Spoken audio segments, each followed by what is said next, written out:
bugün son zeng.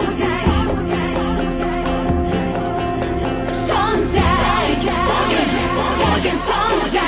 Daha çağırmayacak derslere bu zeng bizi, her zaman göynedecek hasreti kalbimizi.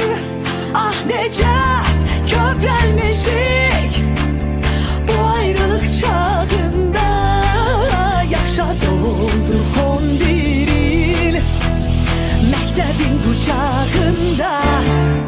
Son zeng biz seninleyik bir hayat yarışında, seni eşideceğik zirvelerin başında.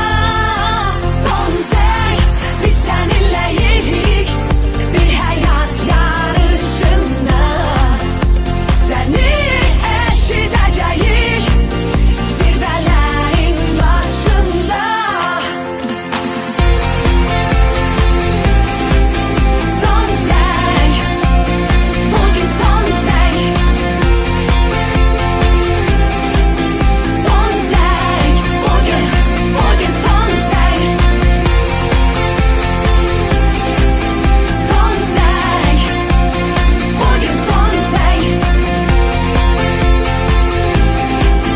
Son zeng, bugün son zeng. Son zeng hayata salam, mektebe vida deyir.